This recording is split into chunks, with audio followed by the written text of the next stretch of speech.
हिमाचल उपचुनाव 4-0 नतीजा। सीएम जयराम ठाकुर ने मानी हार। कहा जनादेश को करते हैं स्वीकार। जो कमियां रही उन्हें 2022 से पहले दूर करने के होंगे प्रयास।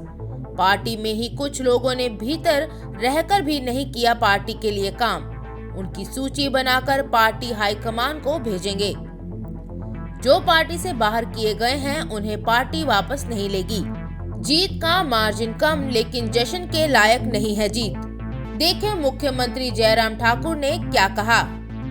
जो हाल ही में 3 विधानसभा के उपचुनाव और 1 लोकसभा का उपचुनाव हुए हैं और जो जनमत आया है उसमें मैं उसका सम्मान करता हूं और जीते हुए प्रत्याशियों को बधाई देता हूं, शुभकामनाएं देता हूं। भारतीय जनता पार्टी के हमारे नेतृत्व ने मिलकर के इस चुनाव को लड़ा है और बहुत बेहतर प्रदर्शन इसमें करने की कोशिश की है, लेकिन परिणाम हमारी आशा के अनुकूल नहीं रहे। लेकिन इससे जो चीजें हमको सीखने को मिलेंगी तो निश्चित रूप से उन बातों पर विचार करेंगे, चिंतन करेंगे, मंथन करेंगे और राजनीतिक क्षेत्र में ये दौर सभी दलों के साथ इस तरह के आते रहते हैं, कभी जीत कभी हार, और आगे की रूपरेखा बनाएंगे और उस पर काम करके निश्चित रूप से 2022 का जो लक्ष्य है उसमें हम जीत कैसे सकते हैं, किस प्रकार हम जीत हासिल करें, उसके लिए कोई प्रयास में कमी नहीं छोड़ेंगे। और मंडी की जीत जहां तक हुई है और आज तक के इतिहास की सबसे कम अंतर वाली जीत हुई है, लेकिन जश्न लायक जीत नहीं है। लेकिन फिर भी उसके बावजूद जनमत जो भी आया है उसको स्वीकार करता हूं और मैं इस बात को सुनिश्चित करूंगा, अपने पार्टी के नेतृत्व के साथ भी चर्चा करेंगे, पार्टी के कार्यकर्ताओं के साथ भी चर्चा करेंगे, कहां कमी रही, कहां कसर रही, इन सारी बातों को लेकर के जो उसमें आने वाले समय के लिए सुधार करने की दृष्टि से बातें आएंगी उस पर काम करेंगे। बगावत को आप कैसे रोकेंगे? क्योंकि अगले साल आम चुनाव है, ये जरूरी नहीं है कि आप अनुशासन का पाठ सबको पढ़ाएंगे। हो सकता है जिनके टिकट कटेंगे वो निर्दलीय खड़े होंगे। आप कैसे इस चीज को कैसे काबू करेंगे, इसके ऊपर जवाब दीजिए। देखिए, आज अभी नतीजे आ ही रहे हैं और हम सारे इस इलेक्शन की समीक्षा करेंगे। जहाँ तक बगावत की बात है उसके लिए जो भी कदम कड़े निर्णय लेने की आवश्यकता होगी हम निर्णय लेंगे।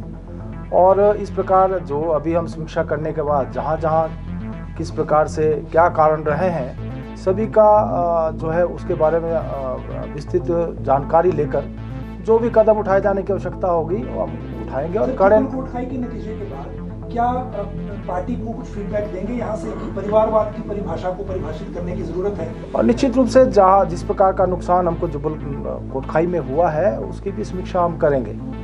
और जैसा कि वहाँ देखा गया कि हमारा पूरा संगठन ही वहाँ एक तरह से तहस नहस हो गया था।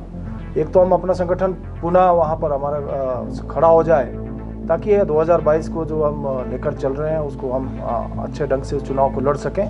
और बाकी भी जिस प्रकार की फीडबैक वहाँ से मिलेगी या अन्य क्षेत्रों की भी पूरी फीडबैक लेकर हम आगामी अध्यक्ष जी, पूरी चुनाव प्रचार के दौरान खासकर जुब्बल कोटखाई भी ये कहा जाता रहा है कि जो लोग निकाले गए जिन्होंने वर्कआउट किए उनको पार्टी फुल टाइम दोबारा वापस नहीं लेंगे।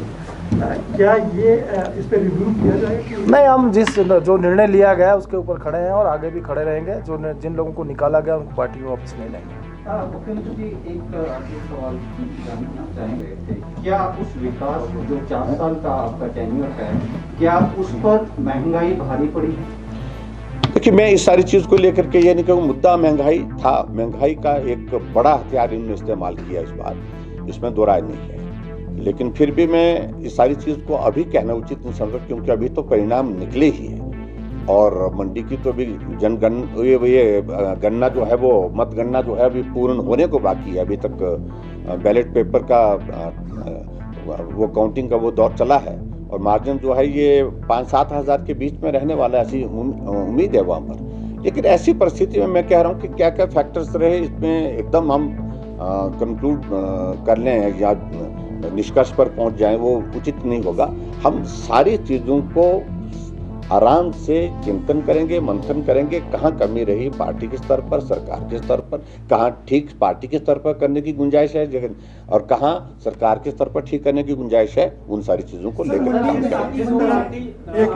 भीतर घात की भी आपने बात जिस तरह से मानी है, तो कई नेता जो पार्टी के भीतर है लेकिन अब प्रचार में नहीं आए या और कोई काम किया, क्या इस तरह की जो रिपोर्ट्स आई है उस पर पार्टी के ध्यान में सारे विषय हैं, इस बारे में अध्यक्ष जी बोलेंगे। लेकिन पार्टी के ऐसे कुछ लोग थे जो भीतर थे लेकिन भीतर नहीं थे, ये भी बात सत्य है।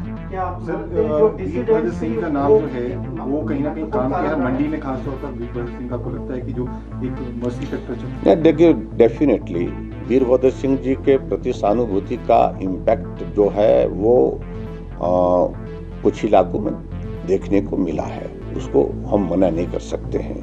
इसमें आप देख रहे हैं कि रामपुर में बड़ी लीड कांग्रेस की आई, किन्नौर में लीड आई और हालांकि रोकने की कोशिश काफ़ी की हमने, फिर भी जो है वो लीड वहाँ पर कांग्रेस की आई है।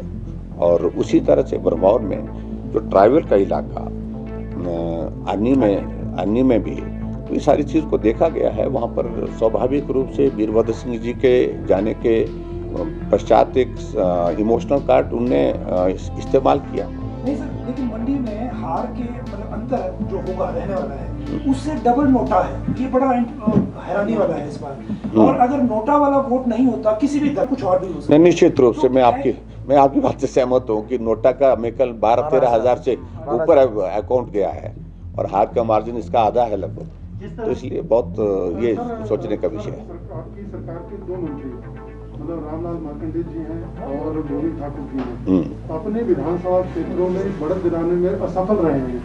क्या मंत्रियों की परफॉर्मेंस को आप आंकलन करेंगे और उसके ऊपर निर्णय लेंगे? नहीं, देखो मैं इस बात को लेकर के मैं यही कह रहा हूँ कि अभी तो चुनाव के परिणाम आए हैं। सही मायने में आवश्यक ये है कि कारण क्या क्या रहे हैं, किस सीट में बढ़त मिली है, किस सीट में बढ़त नहीं मिली है, इन सारी चीज़ों का आकलन बाद में हम करेंगे, कारण क्या रहे होंगे। लेकिन सबसे पहले तो यही है कि कमी कहाँ छूटी है, कैसे छूटी है, जो नहीं छूटनी चाहिए थी, और उन सारी चीज़ों को जानने के बाद ही आगे बात करेंगे। जिस तरह से आपने कहा कि जो करंट रहा इस चुनाव के रिजल्ट में, अगर महंगाई की बात की जाए तो क्या बोल? देखो महंगाई के बारे में मैंने कहा ग्लोबल इशू है, महंगाई का इम्पैक्ट आज की तारीख में है, लेकिन उसके बावजूद में मैं कह रहा हूँ कि भाई यही एकमात्र इसको हम कह रहे हैं कि यही एकमात्र मुद्दा है जिसके कारण ये रही है। इस नतीजे से वो कैसे बनेगा, मतलब आप क्या किन किन चीज़ों में करेक्शन करेंगे, क्योंकि कुछ चीज़ें तो हैं जो अभी सुधारनी पड़ेंगी, क्योंकि जो भी आपको संगठन के लेवल पे दिखा है अभी, क्योंकि जिस तरह से फतेहपुर में जो हुआ, फतेहपुर में बेशक वहाँ कैंडिडेट आपने बना लिए थे लेकिन अंडर कटिंग तो नहीं रुकी, सेम अर्की में भी यही सिचुएशन है। तो 2022 से पहले क्या रोड मैप देख रहे हैं? मैं इतना ही जरूर कहना चाहता हूँ, बहुत सारे लोग जब चुनाव का ये दौर आता है टिकट मांगते हैं और टिकट एक आदमी को मिलता है, हल्का फुल्का विरोध होता है, और कुछ लोग टिकट मांग रहे थे लेकिन उसके बावजूद टिकट नहीं मिला, उसके बावजूद उसने काम किया।